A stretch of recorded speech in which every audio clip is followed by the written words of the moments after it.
Jai Sanskar, chapter number 16, sustainable management of resources.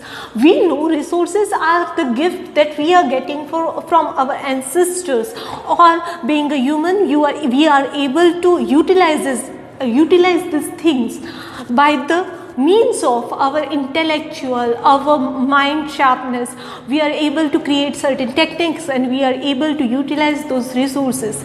But if you continue to do or utilizing these natural resources, then one day will come then where we won't have these natural resources like petroleum, coal, anything which we are getting from the environment. And if we continue doing this damage to natural resources, maybe pollution, maybe water or anything else. So if we try to interfere in this particular situation, a day might come that we will be left with nothing but the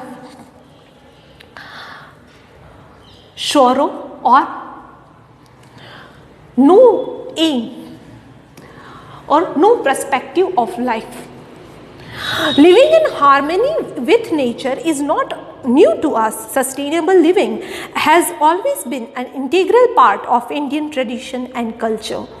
It has been integrated with our long-lasting tradition and practices, custom, art and craft, festivals, food, beliefs, traditions and practice, custom, art, craft, festival, food, beliefs, rituals, folklore, etc. So it is always being part of our living, like we do not harm other, we try to live in harmony whatever the way it is.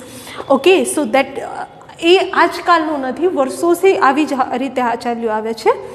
Ingraining with us is the philosophy that entire natural world would be in harmony, which is reflected in famous phrase in Sanskrit which says Vasudhaiva Kutumbakam. That means the entire earth is one family. Phrase is mentioned in Maha Upanishad, that is probably a part of ancient Indian text Atharva Veda. There are basically 4 Vedas, out of them Artha Veda, which is basically a composition of human and the environment environment and surroundings. Class 9, we have already learnt about the natural resources like soil, air, water and how various components are cycled over and over again in nature. We also learned in the previous chapter about the pollution of the natural resources, of these resources, not natural resources but pollution made by human due to these resources. Because of some of our activity, in this chapter we shall look at some of our resources that are how we are using them. Maybe we should also think how we ought to be using our resources so as to sustain them and conserve our environment.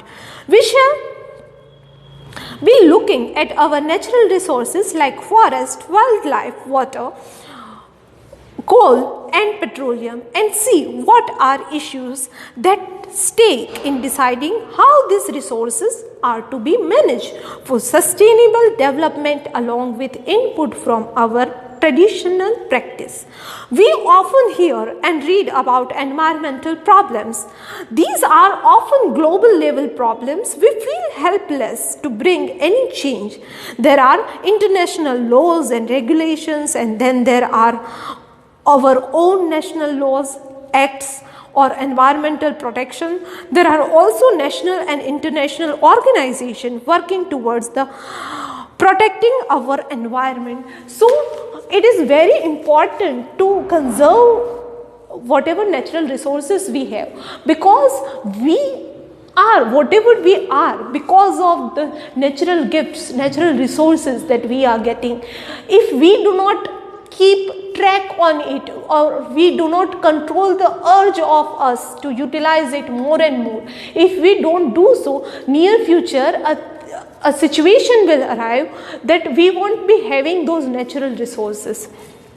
Okay, so there are many organizations, private organizations, government organizations